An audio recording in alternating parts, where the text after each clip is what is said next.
جب اگلا سوال ہے، اگر شیخ عبد القادر جیلانی رحمۃ اللہ علیہ کو علم غیب تھا تو انہوں نے نبی صلی اللہ علیہ وآلہ وسلم کی ولادت کی تاریخ کیوں غلط لکھی، اور اس کا حوالہ کیا ہے کہ انہوں نے غلط لکھا ہے؟ یہ شیخ عبد القادر جیلانی نے اگر غلط لکھی ہے تو جو 11ویں کھا رہے ہیں پکا پکا کے، یہ ان سے پوچھنا چاہیے نا۔ ان کا تو دعویٰ ہے کہ شیخ عبد القادر جیلانی رحمہ اللہ تعالی المتوفی 561 ہجری، جو 6 صدی ہجری میں ایک بہت بڑے عالم دین تھے، وہ مطلب غیب جانتے تھے۔ اگر وہ غیب کا علم جانتے تھے تو اتنی بڑی غلطی ان سے ہو؟ یہ جناب ان کی جو مشہور کتاب ہے نا، غنیت الطالبین، جس کو بریلوی، دیوبندی، اہل حدیث تینوں ان کی کتاب مانتے ہیں، ٹھیک ہے جی۔ امام زابی نے بھی کہا کہ ان کی کتاب ہے، ان سے پہلے بھی ابن حجر اسقلانی نے اور احمد بریلوی صاحب نے، سب لوگوں نے لکھا ہے ان کی کتاب ہے۔ صرف ایک میرا خیال عبداللہ محدث دہلوی کا انکار ہے، باقی سب کا ثابت ہے، اور یہ چھاپ رہے ہیں، بریلوی چھاپ رہے ہیں، اہل حدیث بھی، دیوبند بھی چھاپ رہے ہیں۔ اس میں آپ عاشورہ والا چیپٹر نکالیں نا، اس میں لکھا ہے کہ نبی علیہ السلام 10 محرم والے دن پیدا ہوئے۔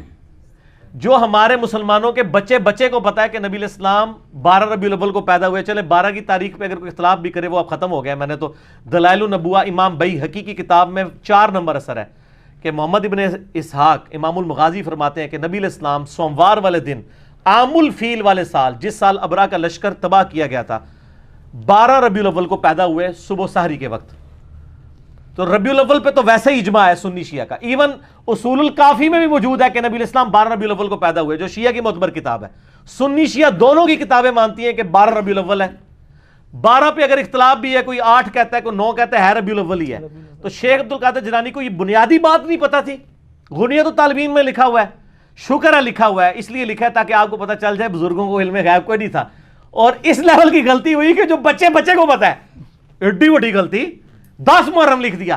چلو 10 ربیع الاول بھی لکھتے تو ہم کہتے ہیں وہ 10 میں ہٹ کے کچھ اور بن گیا۔ تو علم غیب کا مسئلہ بھی اللہ کے فضل سے کلیئر ہو گیا۔ زیادہ کلیئر کرنا ہے نا قرآن و حدیث کی روشنی میں تو مسئلہ 6A اور 6B دیکھ لیں، ویسے تو اتنا کافی کلیئر ہو گیا جی۔ اگلا سوال بھی اسی سے ریلیٹڈ ہے۔ امام غزالی رحمۃ اللہ علیہ نے سورج کو زمین سے 160 گنا بڑا کس بک میں لکھا ہے؟ انہوں نے احیاء العلوم میں میرا 130 لکھا ہے، کیمیاء سعادت میں تو میں نے خود نشان لگا کے رکھا ہوا ہے، JPG بھی ہم نے اگلے دن اپلوڈ کیا ہے، 160 گنا لکھا ہے کیمیاء سعادت میں انہوں نے، جو فارسی میں لکھی تھی، اردو ترجمہ بھی ہوا ہوا ہے۔ تو امام غزالی تو ان سے بھی پہلے ہیں، یہ 505 ہجری میں فوت ہوئے ہیں، اور شیخ عبد القادر جیلانی کی یہ خواہش تھی کہ امام غزالی میرے زمانے میں ہوتے تو میں ان کا شاگرد ہوتا، یہ ان سے بھی پہلے ہیں، صوفیاء کے امام ہیں، اور واقعی صحیح والے صوفی، خدا اورینٹڈ، بابا اورینٹڈ صوفی نہیں تھے وہ۔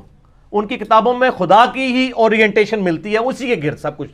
احیاء العلوم پڑھیں، مکاشفۃ القروب، منہاج العابدین اور کیمیاء سعادت، ساری کتابوں آپ کو سینٹرڈ اراؤنڈ گاڈ ہیں۔ انہوں نے لکھا ہے 160 گنا بڑا ہے، اور ہمارے بچے کو بھی پتا ہے کہ سورج زمین سے 160 گنا بڑا نہیں، ٹھیک ہے جی، نہ جو ہے وہ 1,60,000 گنا بڑا ہے، بلکہ 13 لاکھ گنا بڑا ہے۔ اس کا مطلب ہے امام غزالی رحمۃ اللہ علیہ کو بھی علم غیب نہیں تھا، ورنہ اتنی بڑی سائنٹیفک غلطی وہ نہ کرتے۔ سر من لوڑ اور کتنا کریے تو انہوں منانے ہستے کہ غیب صرف اللہ کے پاس ہے۔ اللہ تعالیٰ اپنے بندوں میں سے جسے چاہتا ہے غیب کی خبر عطا فرماتا ہے، اور وہ بندے ہوتے ہیں صرف انبیاء۔ سورہ آل عمران کی آیت نمبر ہے 179، آل عمران 179، اعوذ باللہ من الشیطان الرجیم، بڑے سخت الفاظ ہیں، اس کے بعد کوئی شرم کرے گا بیان کرتے ہوئے علم غیب کسی اور کے لیے۔ اللہ تعالیٰ فرماتا ہے وَمَا كَانَ اللَّهُ لِيُطْلِعَكُمْ عَلَى الْغَيْبِ، اللہ کی یہ شان نہیں کہ ہر بندے کو غیب بتا دے، وَلَٰكِنَّ اللَّهَ يَجْتَبِي مِن رُّسُلِهِ مَن يَشَاءُ، بلکہ اللہ صرف رسولوں کو اللہ کہتا ہے کہ میری توہین ہے کہ میں ہر بندے کو غیب بتاؤں، صرف رسولوں کو بتاؤں گا۔ فَآمِنُوا بِاللَّهِ وَرُسُلِهِ، پس ایمان لاؤ اللہ اور اس کے رسول پہ۔ ابو بکر، عمر، عثمان و علی کا بھی کام ہے کہ وہ نبی کی غیب کے اوپر ایمان لائیں، اور میرا اور آپ کا بھی، اور شیخ عبد القادر جیلانی اور امام غزالی کا بھی یہی کام ہے کہ وہ صرف ایمان لے کے آئیں، غیب کا علم نہیں ان کے پاس ہو سکتا۔ وَإِن تُؤْمِنُوا وَتَتَّقُوا فَلَكُمْ أَجْرٌ عَظِيمٌ، اگر تم ایمان لاؤ گے اور تقوی اختیار کرو گے تمہارے لیے اجر عظیم ہوگا۔ اللہ تعالیٰ تو فرماتا ہے کہ یہ میری بے عزتی کرنا ہے کہ کوئی شخص کہے کہ میں ہر شخص کو غیب کی خبر دیتا ہوں۔ ایک چیز ہے بخاری مسلم میں کہ میری وفات کے بعد نبی علیہ السلام فرمایا خواب کے ذریعے اللہ تعالیٰ کسی کو کوئی بات بتا دے، اور اس کے علاوہ کوئی نہیں۔ لیکن خواب کے ذریعے بھی کیا بتائی کہ شیخ عبد القادر جیلانی نے 10 محرم حضور کی پیدائش کا دن لکھ لیا اور امام غزالی نے 160 والی یہ بات لکھ لی، اور یہاں تو لوگ کہتے ہیں جی وہ شاہ شمس تبریز نے کیا تو بھی شمس تھا میں بھی شمس، اور سورج کو پاس بلایا جناب ملتان گرمی اس لیے ہوتی ہے۔ سر ملتان گرمی اس لیے نہیں ہوتی، اے شاہ شمس تبریز اگر ایک کام جڑا نا سکردوش کر دے نا تو انشاءاللہ حالے تک سکردوش پھر بھی برف بھی ہوتی رہتی، ٹھیک ہے نا، وہ ایکویٹر کے جو بھی نزدیک ہوتا جائے گا تو وہ گرمی بڑھتی جائے گی سر۔ تو یہ بھی اشارہ ہے ملتان میں جو ہے نا وہ گرمی اس لیے نہیں ہوتی ہے، وہ نیچرلی ہوتی ہے گرمی ملتان میں۔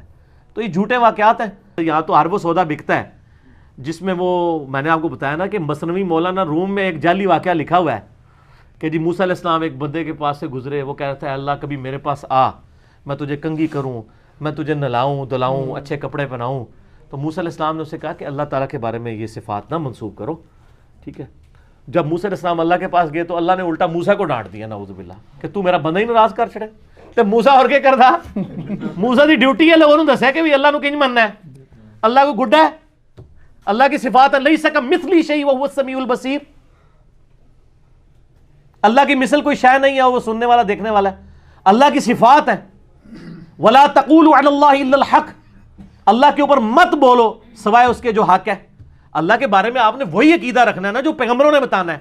اگر پیغمبروں کو عقیدہ نہیں پتا، ان نانگے بابوں کو پتا ہے جن کے پیچھے اللہ پیغمبروں کو ڈانٹ رہا ہے، تو سر یہ دیکھیں وہ بابے کو بچاتے ہوئے پیغمبر کو انہوں نے کہہ دیا کہ پیغمبر کو دین نہیں آتا تھا، اس نانگے کو آتا تھا۔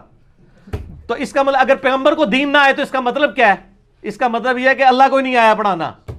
پیغمبر کو تو بعد میں دیکھیں گے نا، دیکھیں پیغمبر کون ہے؟ اللہ کا ریپریزنٹیٹو، خدا نے اسے بھیجا ہے کہ تو نے لوگوں کو دین سکھانا ہے، اس کو تو دین نہیں آیا، ایک نانگے کو آ گیا۔ دیکھیں انجانے میں یہ لوگ کس طرح انبیاء کی بھی اور اللہ کی بھی توہین کر جاتے ہیں۔ یہ سارے یہ مولانا روم کی مثنوی کے اندر جھوٹے اور جعلی واقعات لکھے ہوئے ہیں۔ اللہ تعالیٰ ہدایت دے، ہمارے وائزین پڑھ پڑھ کے سنا رہے ہوتے ہیں۔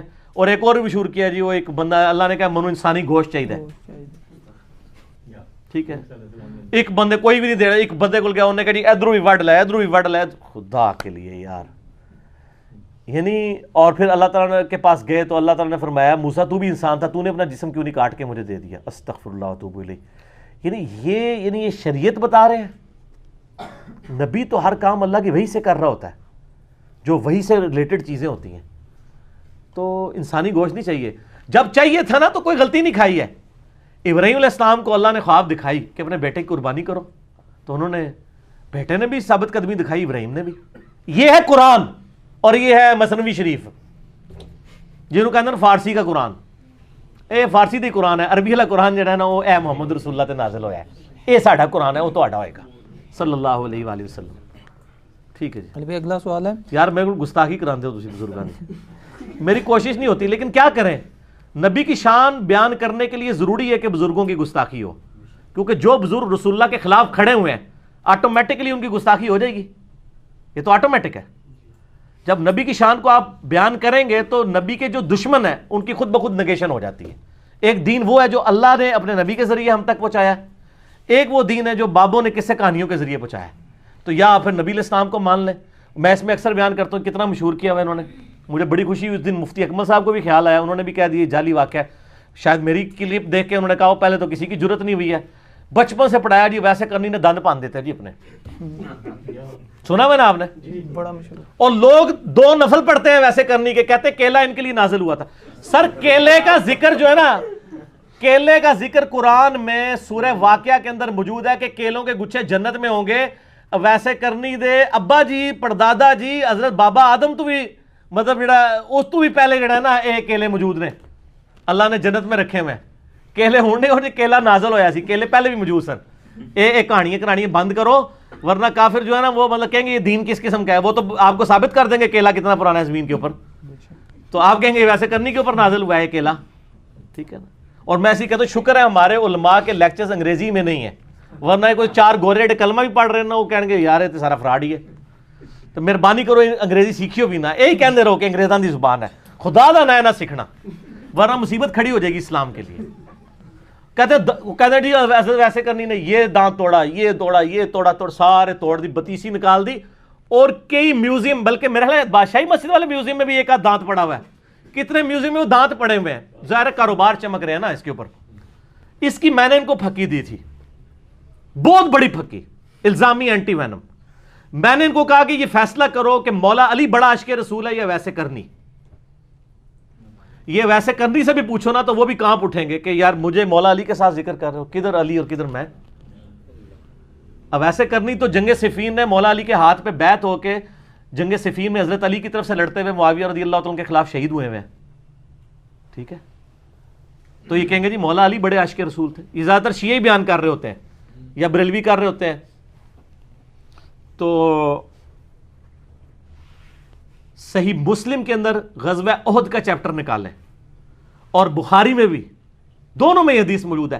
سہل ابن سعد السعدی کہتے ہیں کہ اللہ کی قسم میں جانتا ہوں, میں اب آخری صحابی بچا ہوں جس نے یہ منظر دیکھا ہوا ہے. وہ بوڑھے صحابہ میں سے تھے اور لوگ نا حج کے موقع پہ ان کو گھیر لیتے تھے, جی تسی حضور نو ویکھیا سانو دسو.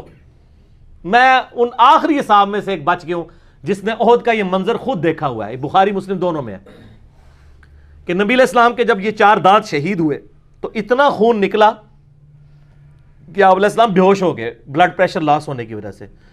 اور میں نے دیکھا کہ مولا علی علیہ السلام اپنے تھال کے اندر, وہ جو ڈھال ہوتی ہے, ڈھال کو الٹا کریں تو برتن میں, اس میں پانی لے کے آئے, حضور کا زخم دھو رہے تھے, اور یعنی پانی ڈالتے تھے اور فاطمہ زخم دھوتی تھی. اور جب وہ خون نہیں رکتا تھا تو سیدہ فاطمہ نے کاٹن کا کپڑا جلا کے اس کی راکھ حضور کے اس زخم پہ رکھی تو وہ زخم کا خون رک گیا.